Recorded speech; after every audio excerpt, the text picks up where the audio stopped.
Hello everyone and welcome to Saturn Returns with me, Caggie Dunlop. This is a podcast that aims to bring clarity during transitional times where there can be confusion and doubt. Today I am joined by someone who I was introduced to not so long ago. It was an interesting sort of journey of us connecting because I'd heard about Finkel at an event. Someone told me about this amazing tarot reader and I made a sort of mental note. I was like, I feel like I really want to connect with him, but I didn't want to kind of be pushy about it, so I just left it.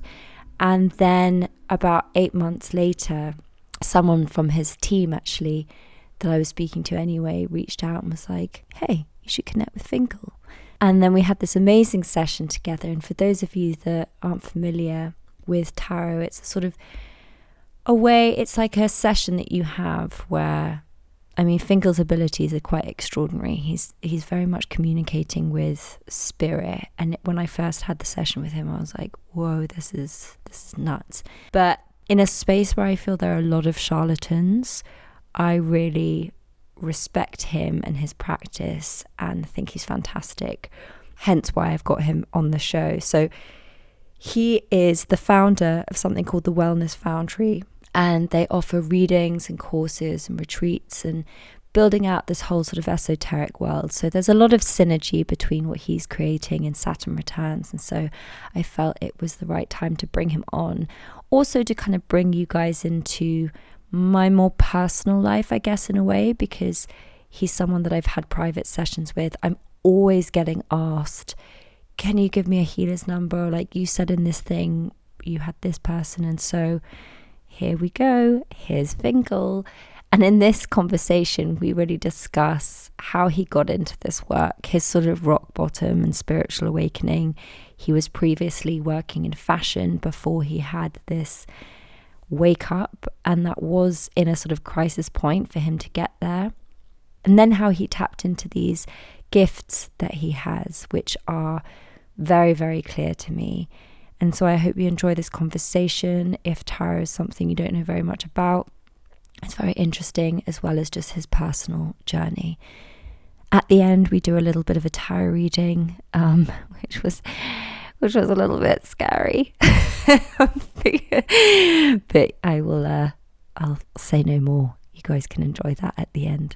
Finkel, hi. Hi. How are you doing? Yeah, I'm really well. I'm just pleased January's out of the way, really. I know. She was grueling, wasn't she? She was a was cruel and long month. She was cruel. I feel like a year was in January. Absolutely. So Absolutely. I'm glad to see the back of her. Completely. For the audience that doesn't know, just to kind of give them a bit of context of how we met, we did a reading together, which was amazing. And also, I think I told you this, but I'd already heard about you. I think probably about a year ago, I met someone and she started telling me about, this man who had the spiritual awakening, and then went into tarot. And I was like, wow, I should really do a reading with him someday. And then you sort of appeared in my life from a different angle. Oh, I didn't know that. About a year later. Yeah. Oh, fabulous. That's amazing. So for the audience that doesn't know, would you be able to explain a little bit about what you do and who you are? Yes. So my name's Fingal. I always have to say that a few times over. Just so is he making that up? Did he sneeze? Was that actually his name? Caggie and Fingal. Caggie and Fingal. I mean, it's Lord of the Rings to a T, isn't it? It's wonderful. It's funny because I always say if my parents wanted me to be an accountant, they should have called me Steve. But with a name like Fingal, I could only ever really end up as a tarot reader. It's kind of... Where does the name come from? It's Irish. Okay. Yeah, it's Irish. But my parents took quite a few liberties with both the spelling and the pronunciation. Right. They just they were very artistic with it. But yeah, so I work... So my entry into this kind of world, which is to do with spirituality, mysticism, very much about the language of the soul. The entry point to that was the tarot, but it has over the last kind of 4 years expanded into different areas. So one of my great passions is about blending creativity and spirituality as well. So I work as a psychic artist, and I'll explain a little bit more about that later. But predominantly, kind of 80% of my work at the moment is as a tarot reader and psychic. So I offer one-to-one sessions with people. And a large part of the impetus of what I do is about there are many misconceptions around the tarot.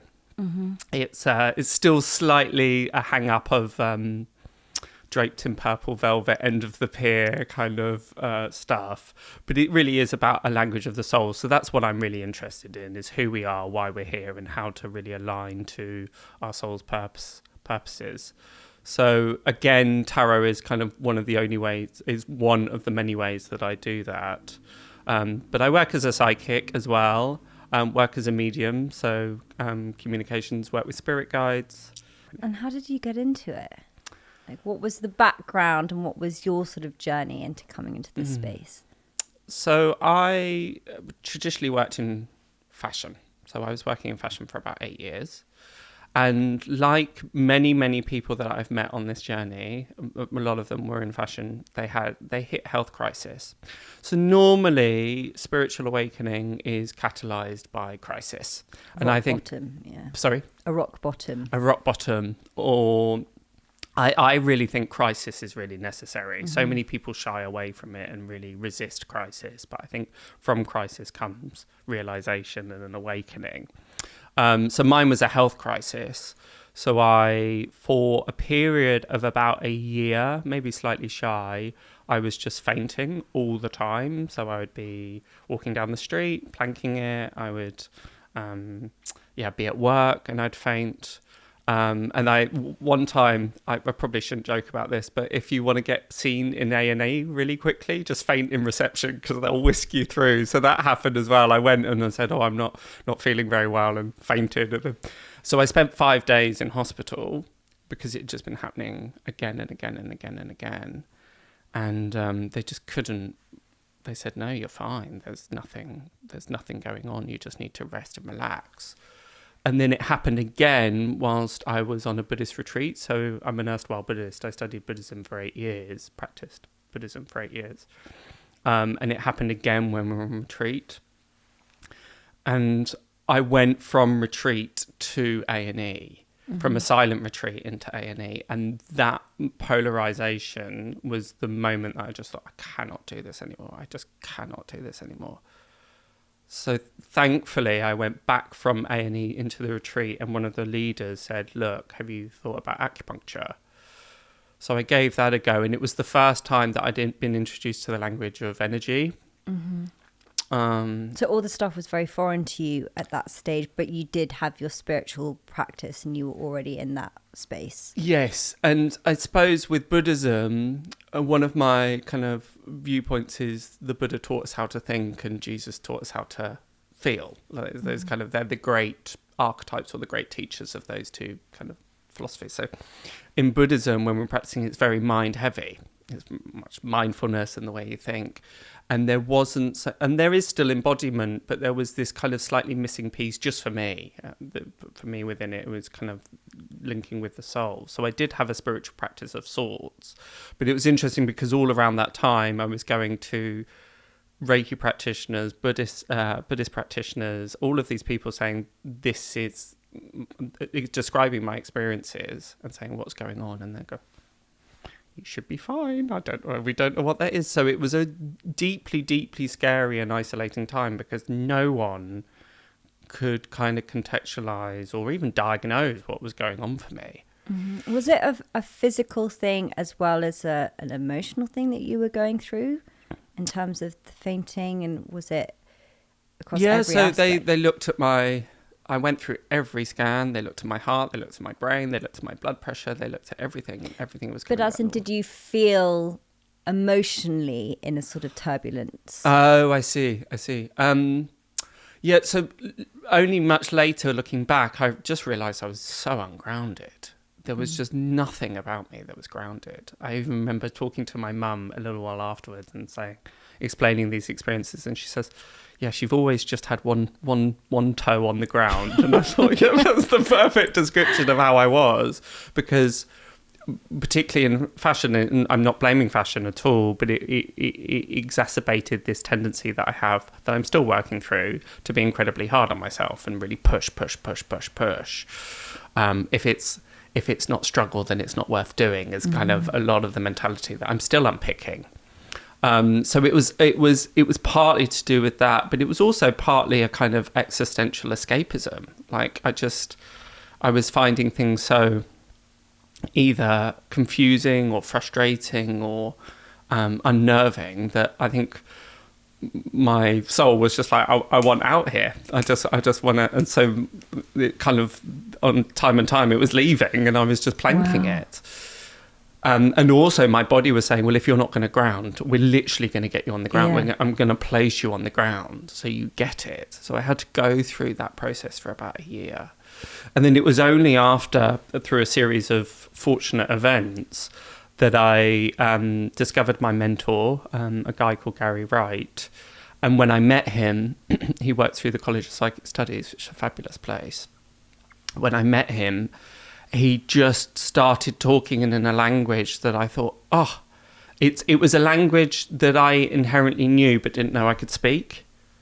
Yeah. So it was like being fluent in Russian, but having never heard, and then you hear the person coming to you start speaking in Russian, and then you're able to reply in the same language. Really odd sensation, but the most exhilarating thing. And it was really interesting, actually, because the College of Psychic Studies is literally around the corner from the RCA where I studied on my MA.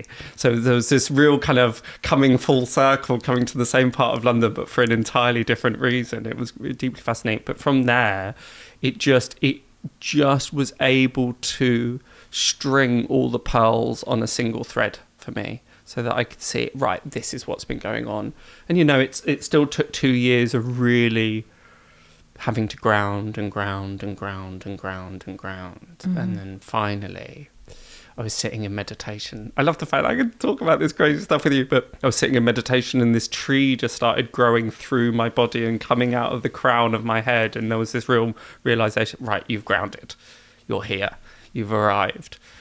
So I'm a big advocate for grounding, because I think it's a kind of pandemic, actually. I think it's that we're ungrounded. Yeah. I think so many of us. I've never met somebody that is too grounded. Mm-hmm. I've met many people that are grounded enough, but I've never met anybody that's really just grounded. Because it's the demands of the world that we live in. Exactly. That's just go, and it doesn't really cater to that way of being so much. I love what you just said about, it felt like a language that you knew, because I spoke to someone else about this, and I feel that a lot of people I meet in the spirituality community, whether that's they find astrology or tarot, whatever it might be, or human design, it's a case of remembering for them. It's not something they're learning in the way that other people might be. It's this real coming home feeling. Yes. And it sounds like that was your experience. Absolutely. For people, that might be having those nudges or those feelings of something being off track, and for you it manifested in fainting, but for other people it will be different things. Yes. What is your kind of advice on how do they know whether that is their body or their soul's way of telling them something, to nudge them towards something? Because like we mentioned, they're often synonymous with each other, these sort of rock bottoms and spiritual awakenings, and the discomfort or the unease that we're quite quick to kind of solve with a pill or something and just kind of put a plaster on it. It's like, actually, it's the body or the soul's way of trying to tell you something, to communicate to you. So is that something that you've noticed with the people that you work with? And what is your advice for people on that?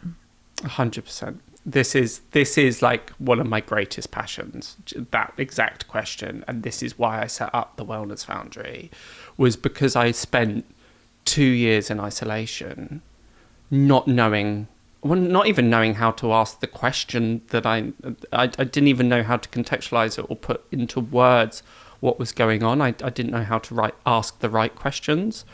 So thankfully, this stuff is starting to enter into the fray and starting to come into the collective conscious a lot more, which is really exciting. And, just to be clear, I don't want to suggest that everybody has to reach crisis point and end up fainting before they should start listening to the nudges.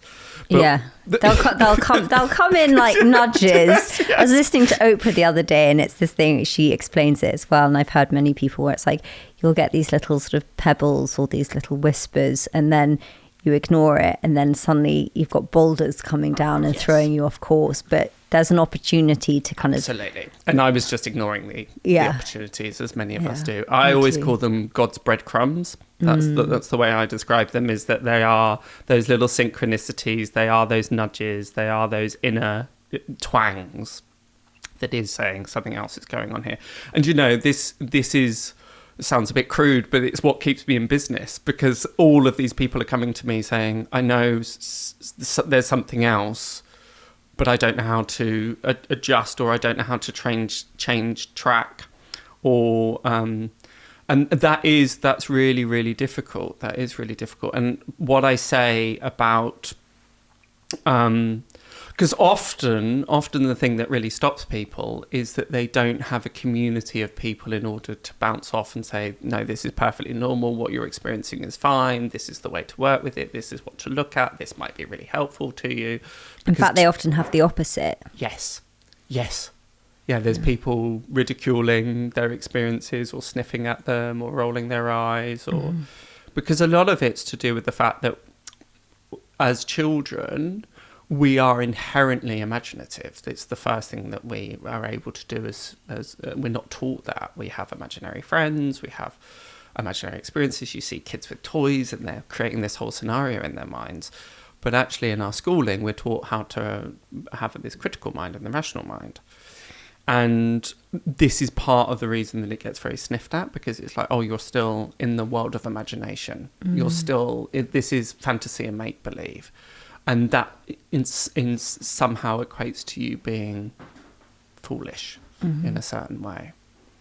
But I think for the advice for those that are feeling that kind of nudge, feeling that encouragement, is to just ask. Now, that doesn't necessarily have to be a kind of support group or kind of tangible evidence.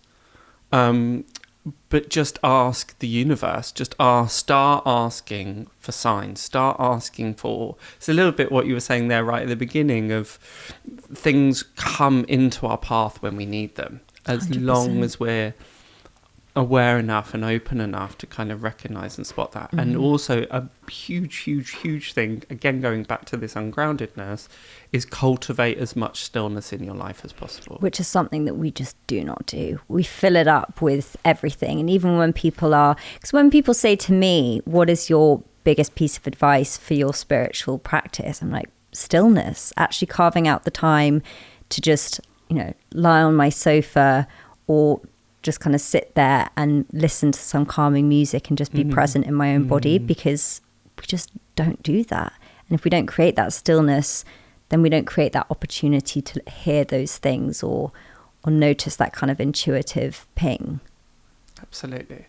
From when you kind of went through that whole journey of feeling like ungrounded, but then had that experience with the tree and everything, when did you really recognize your own gifts? Was that something that came at that point, or was that something that was always present for you?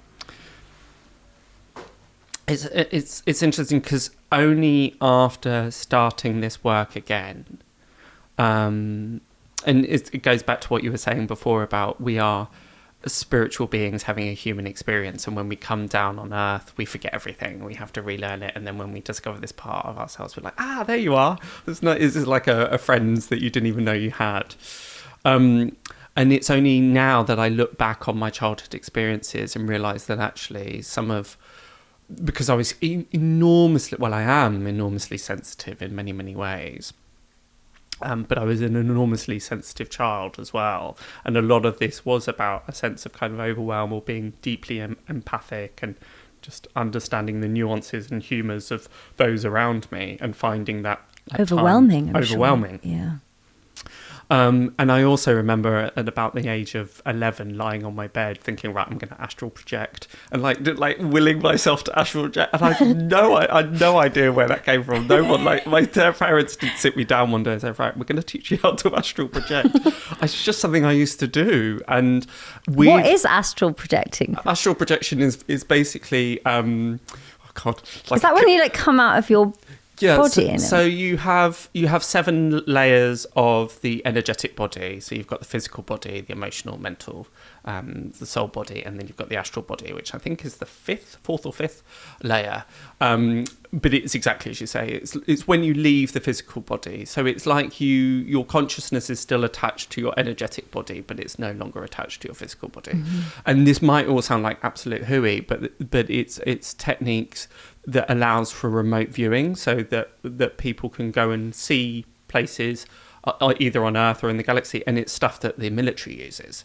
They actually train soldiers in order to remote view and use processes of astral projection to go and spy in particular areas. And this is something that's factual that they... Yeah. There's the whole documentaries, there's documentation about this whole process.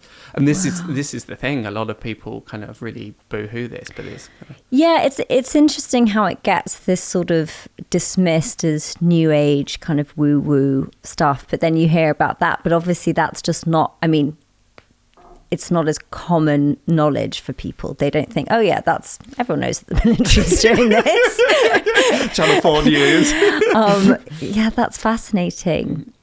This is what I love about this work, because anyone you talk to, even the greatest skeptics, or even those that are cynic or empiricist, they will all have a story. They will all have, actually, this weird thing happened to me once, or, actually, there was a time when I was younger, X, Y, Z. Mm-hmm. And to go back to your earlier question of like, when did I realise it within myself? There was a definite tipping point where I realised, because I think for a long time, you do just assume I'm making this up. Even though... Did you ever think you were sort of mad? So this is, that's a podcast in itself, but I want to come back to that question because, again, this is something that's really, really close to me. But there was one moment when I was studying and I was sat opposite somebody and I had my eyes closed, which we're not meant to do. But anyway, I had my eyes closed, and on the screen of my mind came this red fox.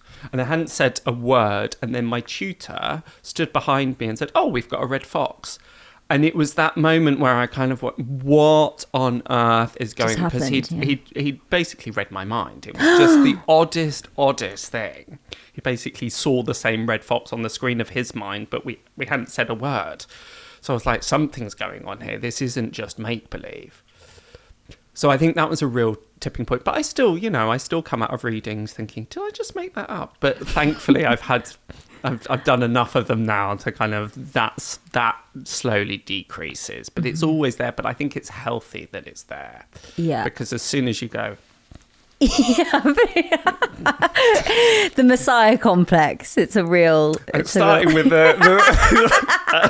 I'm one step closer, but I think this is as far as I can go. I think next time if you see me in a tavern, you might have to just pull me aside and say, Finkel, do you want to maybe bring this back? But your question around mental illness is deeply personal to me, because both my parents worked in mental health, and where I grew up had a mental hospital attached to the village. So when I was growing up, we had the most just fantastic people around. Just you would see it. It was wonderful as kids. We'd be in the playground, and then you would have this kind of quite clearly disturbed person. But as kids, you just interacted with them. It really took out any fear or any kind of judgment. And it didn't feel fearful. No. It's because as kids, you just think it's different, but you don't quite know why. Yeah. So in a way, it's quite fantastic. And we had one guy in the village who later turned out had a benign tumour pushing on his pituitary gland, but it meant that he was 7 foot or something, just shy of 7 foot, and huge, and he had an Alice in Wonderland complex, so he could go into shops but think that he was too big to get back out of them. So I remember as like an 8-year-old kid going, no, it's fine, Ruben, come through, it's all right. And you kind of guide him through, and you say, thank you very much for your Mars bar. Like that was just part of the interaction. Wow. To go back to your earlier question, yes, absolutely. I spent about a year thinking, is this madness? Is this psychosis?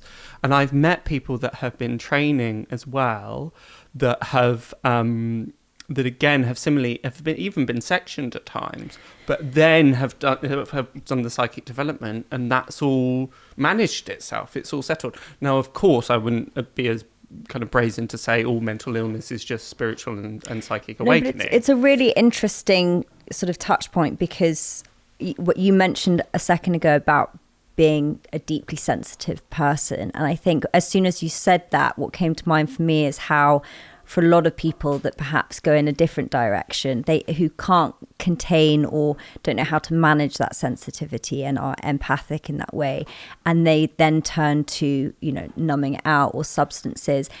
But then what happens is they might trigger something, but the language that is often used with people that have these mental illnesses and stuff, it is along this kind of vein. And I've had, you know, personal experiences with people that have either been, you know, in my family or that I've been very close with that have had drug-induced psychosis, and it has ended up in being sectioned and stuff like that. And I find it a triggering area, because there's a lot of it that makes a lot of sense, but it's just not grounded. And it's quite fascinating how, you know, to navigate that space and to feel, you know, the practices that you have to do to keep your sort of spiritual hygiene or looking after yourself. Absolutely. And stuff like that, because otherwise you could have those same abilities, but if it's not handled in a kind of healthy way, it can go, completely. And actually, I've worked with people when I run intuitive development groups and done one-to-one psychic mentorship, that have got onto that borderline because of the spiritual hygiene or the lack thereof, because no one talks about it. And actually, you're completely right. If that's left unchecked and unmanaged, then it can go the other way. It can swing into psychosis because you're not able to switch it off. It really brings to mind a client that I had who had asked me to look at their mother.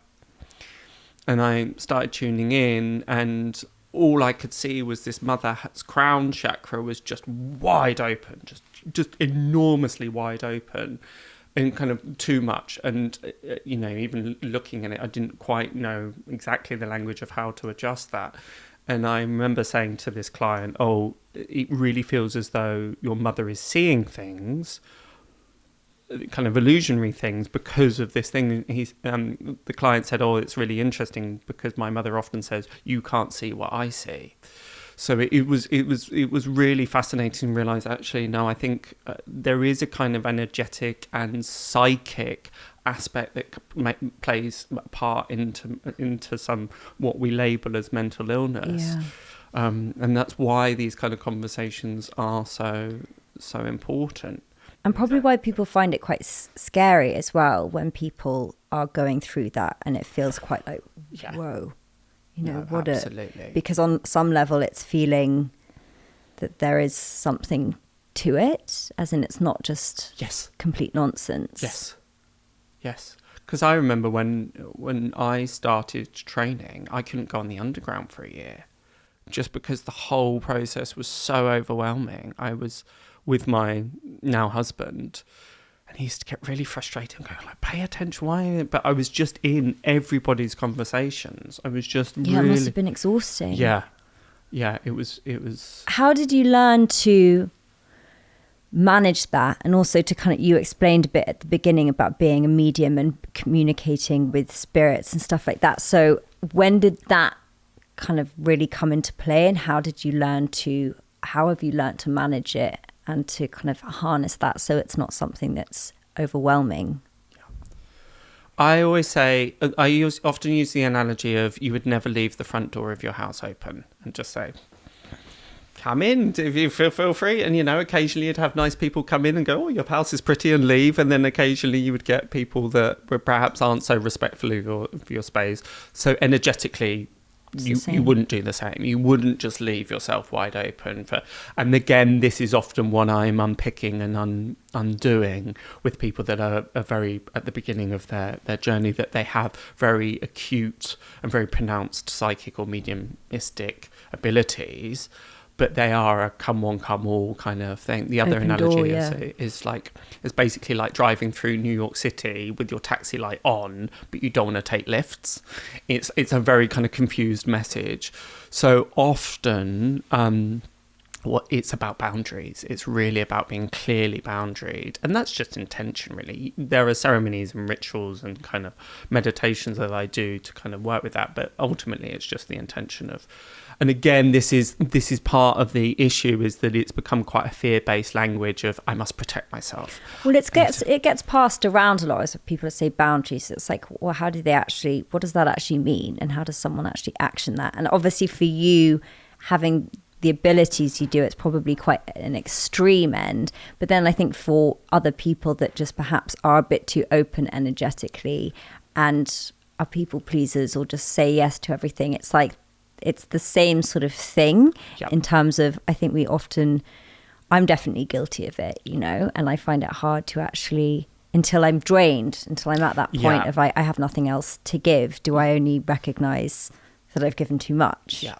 So what are the kind of actual literal tools or rituals that you have? The first and foremost is stillness.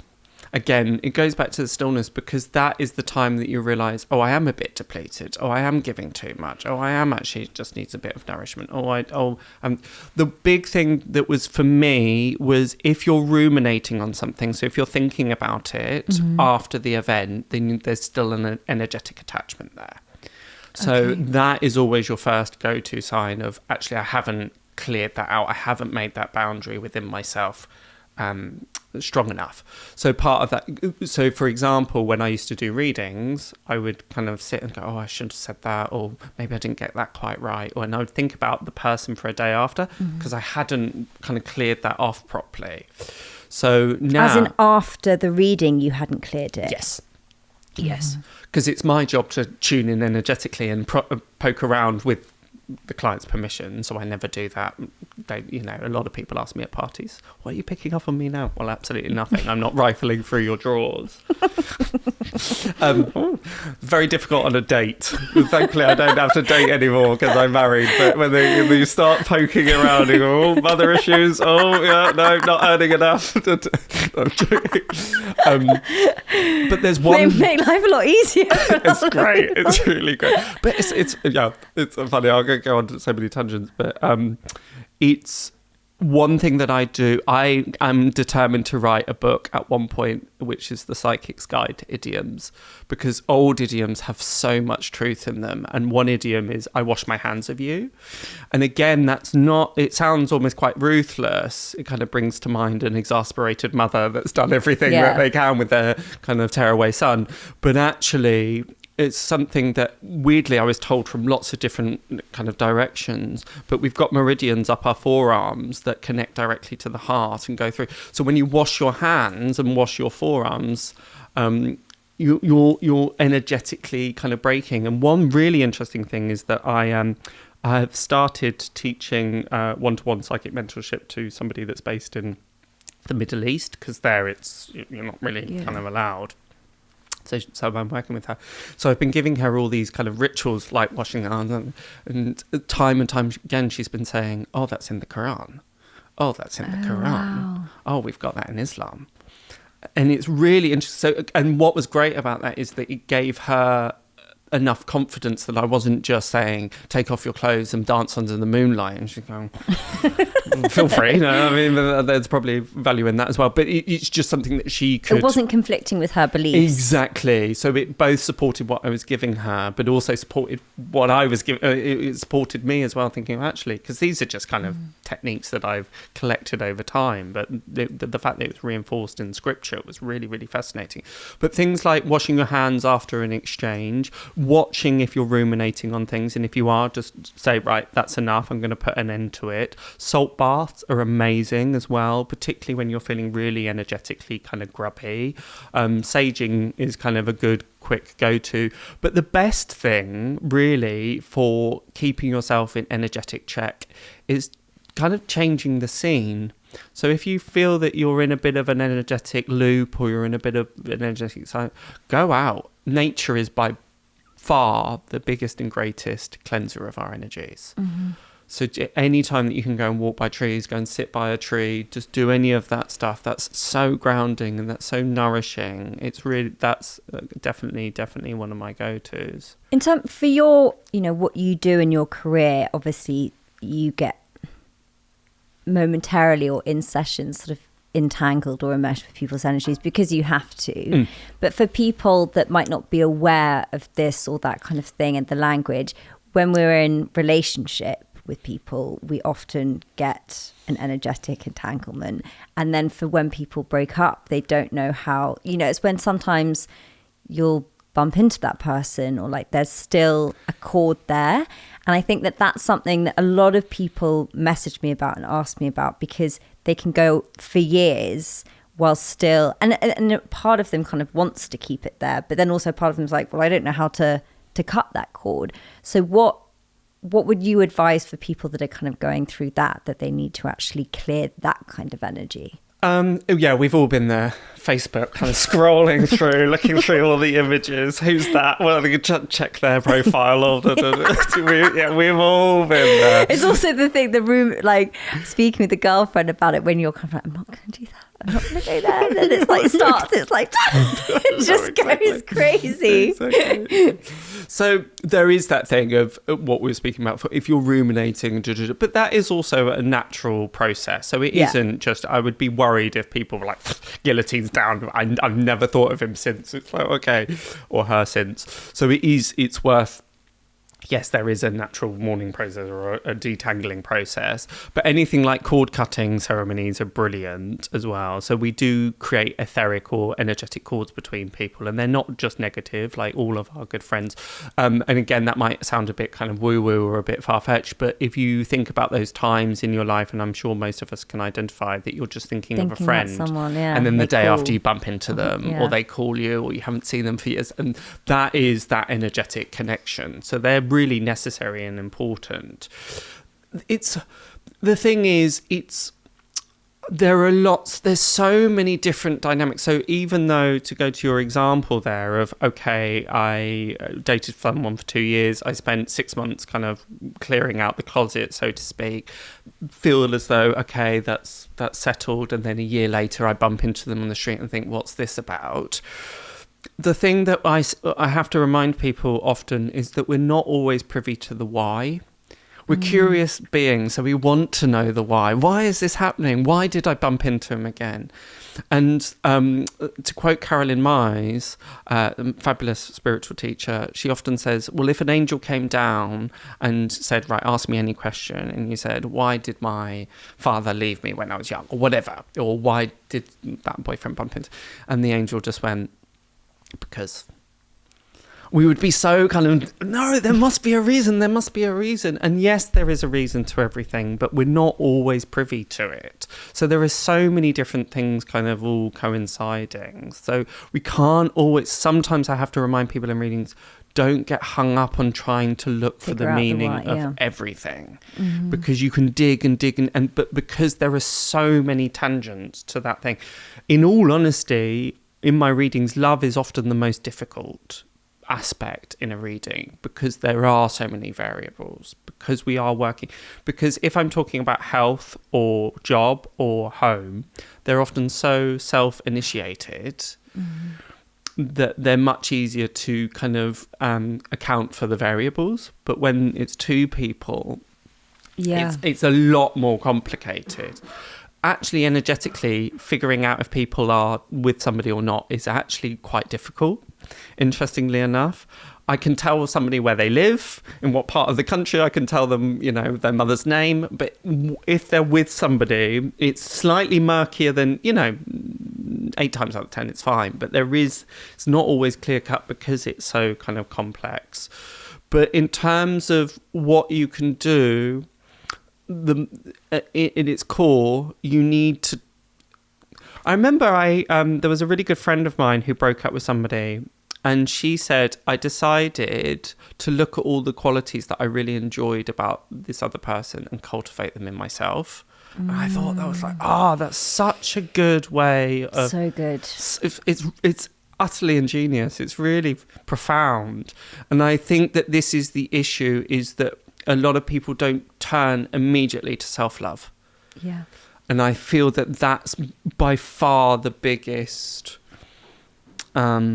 cure to that kind of lamenting and that tension and that kind of drawn out, is actually look at how you can nourish and sustain yourself. Well, I think it then becomes this thing of when that love goes, they don't recognise that self-love remains, or perhaps it doesn't enough and they haven't cultivated it. But that piece you just mentioned of, often if we romanticize a situation, and it might not have even been that significant a relationship in terms of the length of time or whatever, but we're really hung up on that person, I think that is such a useful thing to be like, okay, what are the aspects of them that I'm very drawn to or attracted to? How can I cultivate that for myself? Or like, what do I need to do in my own life to kind of bring about those things? Because it's often almost, it can be like a bit of, I guess, envy in a way. These people that we put these people on a pedestal because they often possess something that we think that we can't achieve or that we don't possess ourselves. So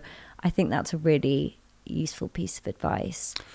And also something on the back of that is, this is why I often find the language around soulmates and twin flames sometimes dangerous, because I think it does have its place and its applications for sure. But we've got to remember that soul connections can be just as much about teaching us about ourselves, or those, your worst enemy can be a soul connection as much as your greatest lover.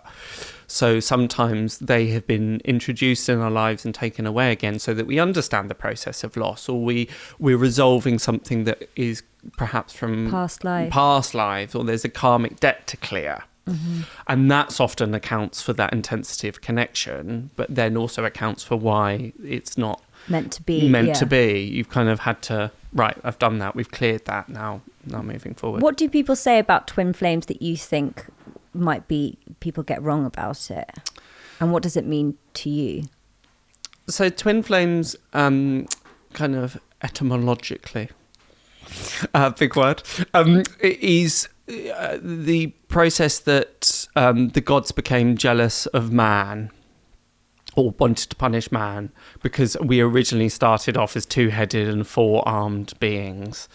And so we angered the gods, so they cleaved us and split us into two. And as the story goes, for greater punishment, one of the souls is not incarnate and the other soul is incarnate, so that they can never meet. And then only once they meet at the same time on Earth and then join, then they no longer reincarnate. So that's kind of the... Oh, wow, I did not know that. Yeah.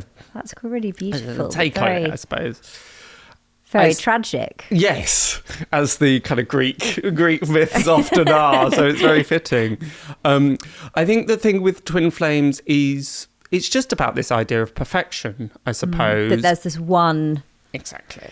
And I'm going to be complete when there's a union. When we unite with that one, then I'll become whole. Mm-hmm. It's often why I and this is very personal, I know, but this is my better half. It's like, you're a whole. You're a whole and you're a whole. I don't mean that kind of whole. I mean like a whole person and a complete person. It's not this kind of click, then everything kind of... Yeah, because within that, if it doesn't work out, then you'll sort of feel that you're doomed for eternity, which is never a great feeling. And I've seen the repercussions. I've seen those clients that after my twin flame has now gone, where am I?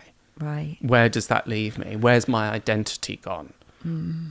Because that archetype of a partner and that archetype of union has been shattered. Mm-hmm. So that they're left in an existential crisis. So I think that's part of why we sometimes need to be mindful about this Disney princess rhetoric, I suppose. 100%.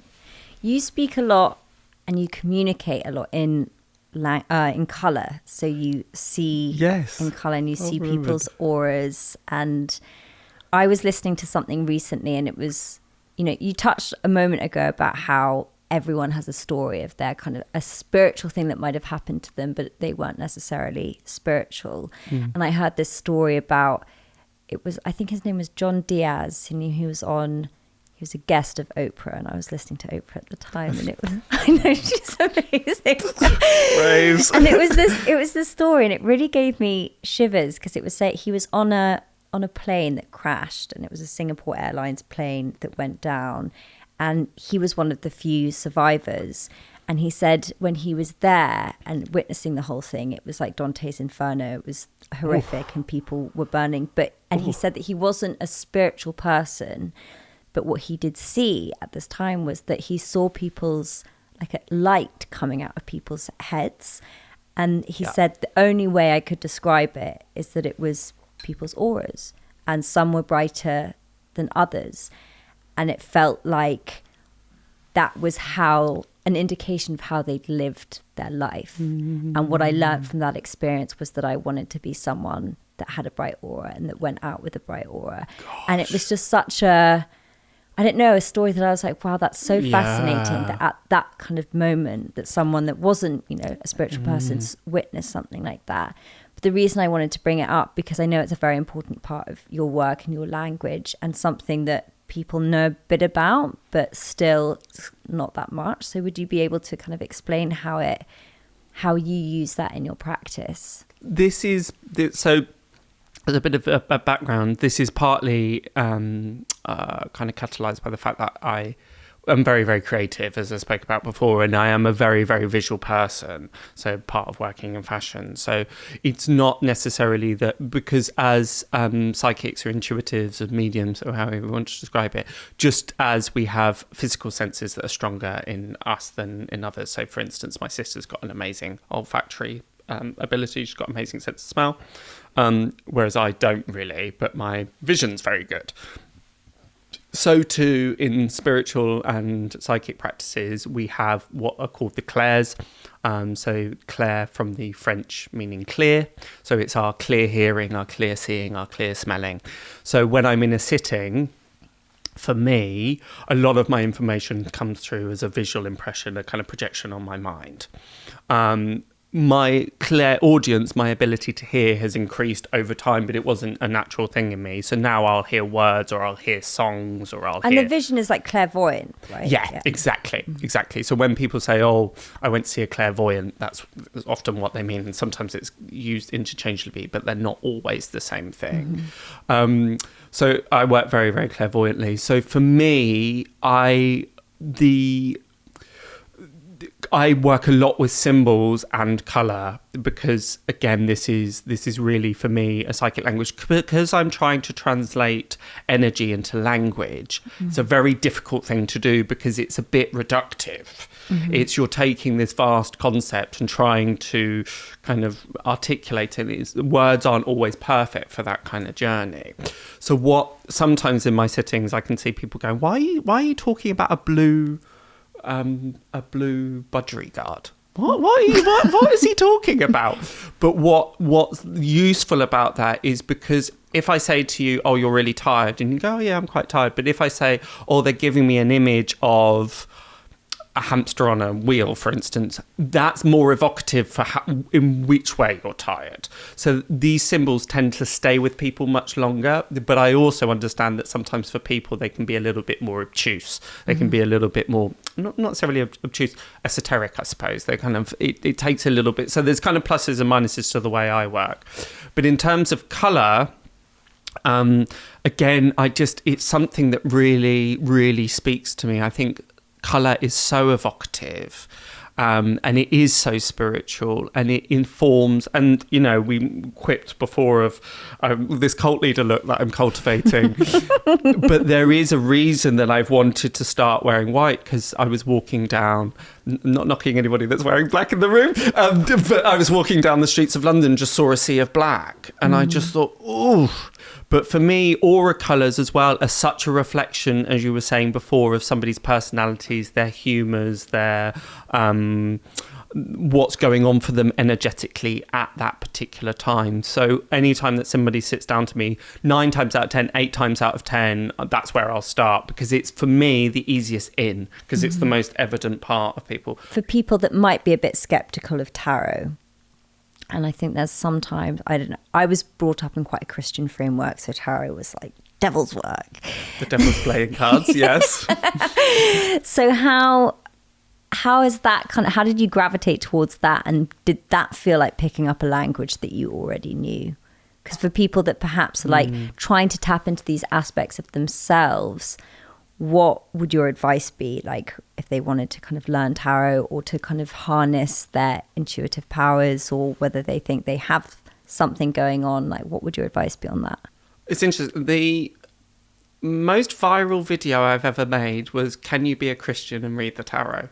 Bizarre. Oh, really? Of all the ones of all the teachings, of all the stuff I've ever spoken about, it was one of those, and it was getting shared in like Christian meet groups on Facebook, and it just went really viral. It's really, really interesting, because for me personally, the tarot brought me closer to God, and again that might sound preach, but it really, really did. And actually, what's great is that within the tarot there is Adam and Eve, there's Jesus, there's the Madonna. There are those characters within it.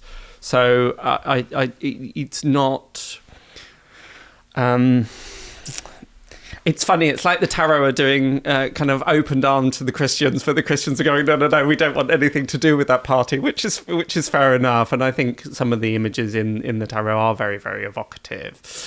So I do understand it. But I think what my mum always says, because she fears that it's sort of putting too much faith in a human being as opposed to it being faith in God. That's what...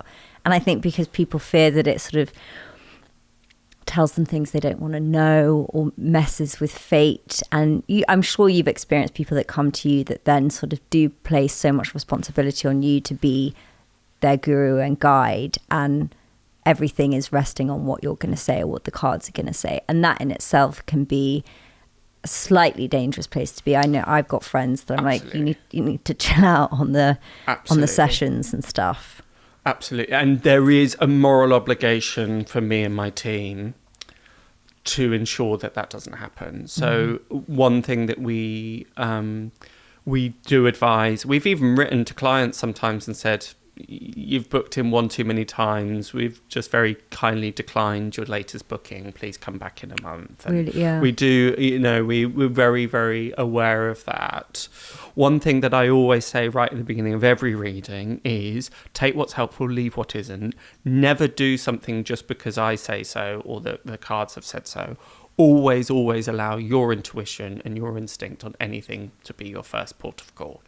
And then if this backs it up, great, do it. If it inspires you, great, do it. If you come away thinking, that sounds brilliant, I really want to do that, fabulous. But we will never dictate, go and do this. We'll never force anybody's hand, or a good reader shouldn't. And the other thing that we always clarify is that it's not about fortune telling. It's not prediction. It is merely possibilities and probabilities that lay in front of you that you may or may not want to move towards. But like anything in our lives, where we place our focus, attention and time is what's going to cultivate. So again, the analogy I often use is, if you go to the gym every day, you're going to get fit. That's not fortune telling, that's that's cause and effect. And that's kind of what we're looking at. And then also, it's really interesting, I'd never thought of that, actually you're placing too much prevalence on a human, not God. But for me, in my readings, again, this might sound like the Messiah, it might sound like the ego thing, but it is a conversation with God. Because obviously for people that are listening, that haven't had a reading with you, you do have a very specific way of doing it that is amazing, but you are communicating, is it with your spirits or my spirits or whoever you're with? Because it's like nothing I've ever experienced before, and it was an incredible thing to witness. And would you be able to explain a little bit about that and what it's the mechanics? Like? It's funny, I was literally about to go on to it, so it's perfect question. I just want to say, as a very quick aside, one of the best summations I've ever had of a reading, a client came, he said, I just feel like I've seen an hour-long play, a one-man play, and the whole play was about me. I thought that was the best review ever. I was like, yes, that's exactly what a reading is. So in terms of the mechanics, in certain way, I don't know And I purposely don't get too hung up on the mechanics of what's going on, because I think if I start to insert myself too much, it kind of starts to make it crunchy. But from the little tweaks that I've sent out, it's a real mixture of so many things that are going on. So in part, my guides are chatting to your guides. My guides are going up to source and pulling information down from there. There are times that I'm reading your so I'm using my psychic ability, so I'm not necessarily using my guides, but so when I'm looking at your aura, that will be through my own intuitive things. And again, we all have that. We all have, it's in our lexicon when people say, oh, I didn't like him, he had a really bad aura. That's what we mean. Or, when you feel people are getting too close, it's because they're encroaching on your energetic space. And there is a definite kind of crossover point. So again, this is not kind of, it's just more heightened in me because I've been doing it more. That's kind of the only reason. But yeah, it's a real mix. And then I'll have guides that are specifically to help me with the psychic stuff. I'll have guides that are there specifically to help me with the mediumship stuff. I have guys there that help me specifically with the psychic art. Other guys that are guide givers. So I've got a whole team, and we all have a whole team. But what often happens is that people get very, very hung up on what's my guide's name, what do they look like? And in the many, many years and the many, many sittings that I've done this work, I've only seen my guides twice. And that's only because they kind of came in to go, oh, I'm new, hello. And so they gave me a very clear visual image. But most of the time, I feel their presence, but I don't know exactly who's who, because they're not that bothered, but they'll give it to you if you ask. But again, if people say to me, oh, how do I get with my guides? How do I feel my guides? Just start chatting to them. Start asking them questions. Start going around the house saying, oh, why is this plant looking a bit sad? Or what time should... I know somebody that she always gets her guides to tell her what time the bus is coming because she doesn't want to wait at the bus stop. She goes, oh, right. She gets out and then she goes a minute later, the bus turns up. Never fails her. You can do it with finding stuff as well. Oh, yeah. I have to do that. I've not hired a single person by putting a job advert out. I've gone to my guys, right, I need someone to do my PR. Bloops, next client comes. Oh, you do PR. Funnily enough, they're the best job advert you could ever hope.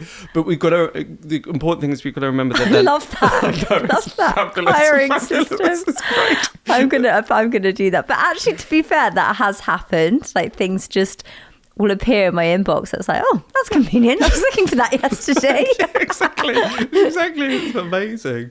And it's not to say, so there's two things. One is that our spirit guides aren't just our slaves. They're not our kind of, but we often forget, what can I do for you? We forget to kind of put it that way as well. How can I help you? How can I assist you? Or how can I assist others? The other thing is that I'm on this kind of one-man mission at the moment, slightly against the white light brigade, because there's a bit of a thing that's creeping through in spirituality of, well, if you douse things in enough white light, they'll go away.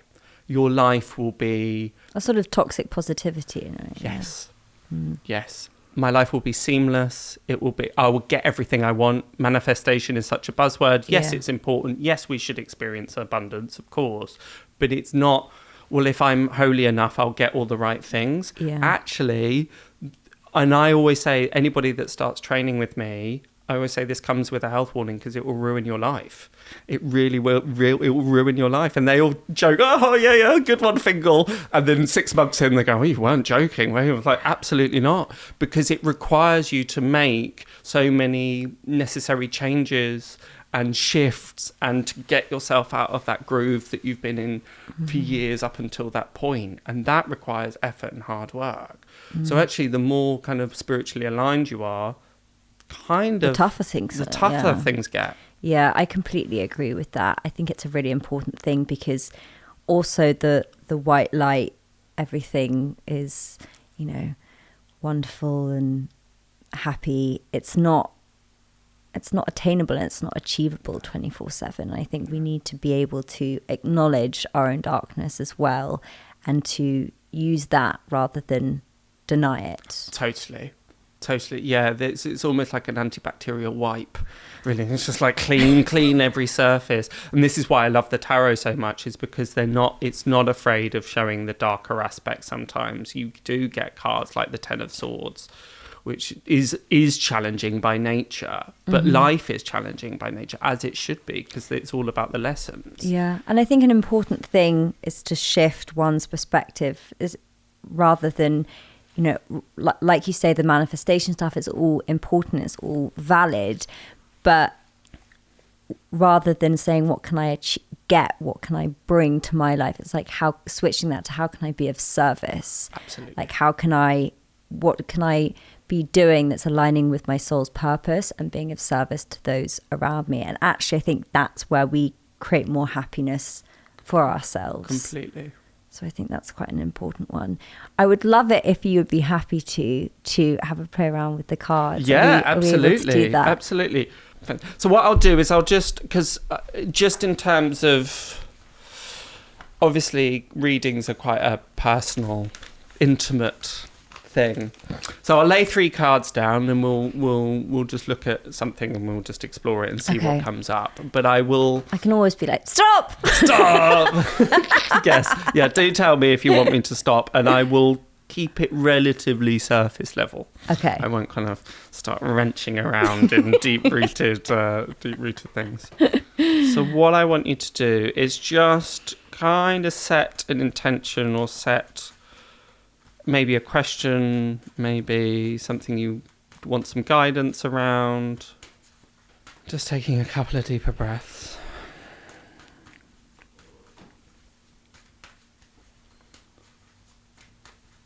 And then whenever you feel that the time is correct and right, and whenever your intuition tells you it's the right time, you're going to say stop. Stop. Fabulous.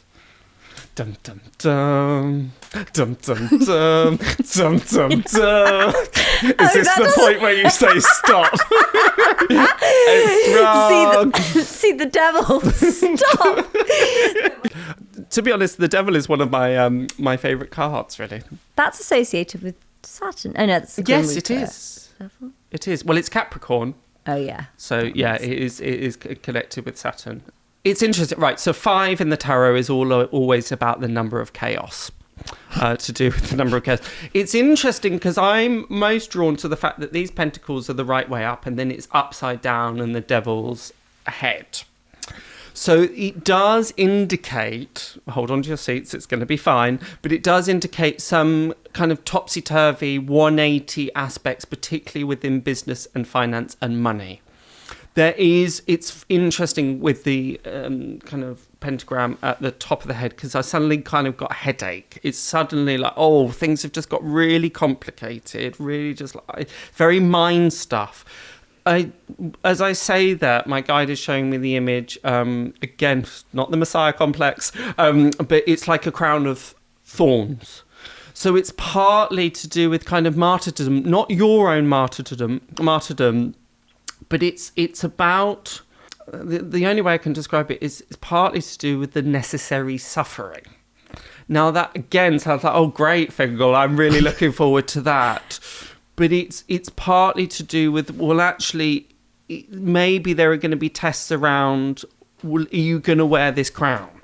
If you're going to want to take up this mantle, take up this position, then there also comes a certain responsibility, or there comes a certain pain. Now, I mean pain not as in kind of emotional or physical or anything, that kind of thing, but it's that kind of duality. Very much this, I don't know why, maybe because we've been speaking about Christian stuff, but they keep showing me this image of the kind of crucifixion in a certain way. Not because you're going to get crucified or anything like that, but it's just in relation to, there's a kind of contradiction between, yes, they'll bring pleasure, yes, they'll bring healing, yes, you'll be in a position where you are bringing kind of spiritual sanctity to people, but also, I'm going to say the cost of it. But please know that the cost of it isn't great, it isn't painful, it isn't anything that you feel as though you've been robbed or shortchanged. But it's actually about you stepping into the realisation of, it's about you stepping up into the mantle and the realisation of the responsibility that it's going to bear. And it's interesting because as you were sitting there and I was having a little energetic kind of, just a kind of... Nosy. A sweeping look. You had this crown again on you, but it was made out of crystal. It was more like a kind of traditional kind of crown, not the crown of thorns that we're talking about. And there is something here about... Because this crystal's quite interesting. It's almost like amethyst or that kind of thing. It's very odd. It's a crown that's made out of amethyst crystal that's sitting above your head.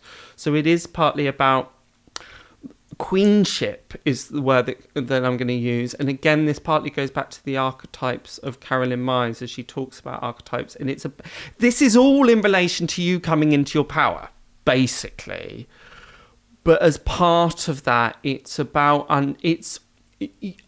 there's a real feeling here, Caggie, of you're about to be... It's understanding... It's almost like being shown the secret room at the back of the house or the back of the club or whatever it is, about the responsibility that you will need to carry from there on in. So it is kind of daunting. It is kind of heavy in a certain way, but it's a real testament to what you're doing spiritually, and that which you are communicating to others carries weight and importance.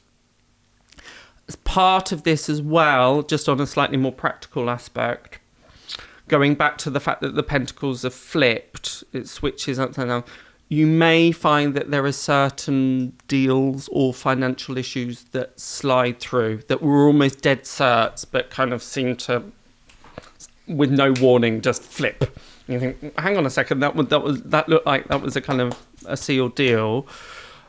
They're saying to me, at the time, it might be quite shocking. You think, damn, why has this happened? But actually, retrospectively, in the longer run, you'll look back, probably in as long as about 2 to 3 years, you'll be able to look back and go, that's why that happened. Thank goodness. Because what they're showing to me as this coin kind of drops, it's in this tube of kind of grease and oil. So it's a bit of an odd image, but it's meant to slip through. It's meant to kind of pass through. They are doing it for benefit. But at the time, you'll kind of watch the coin fly past and you think, hang on a second. So it might be slightly, it's just about deals that slightly gone bad, but again, nothing. Oh, good Lord. Kind of seismic. It's all kind of quite heavy, but I can't really massage the cards too much. Go, you're fine, you'll be great. Or like, you'll be dancing in the sunset any day soon. It's very interesting because there is this kind of... if I had to sum up the first part, it is about the weight of responsibility. But you can handle that. You'll do that with great aplomb. And it's something... There's almost like... It's almost like you're crossing a threshold. And that threshold isn't actually crossed by many. And when you cross it, it will be difficult to explain to other people that sense of responsibility you feel. You won't necessarily be able to articulate it. But it will be testament to how seriously you'll take things. I understand. Thank you. No refunds.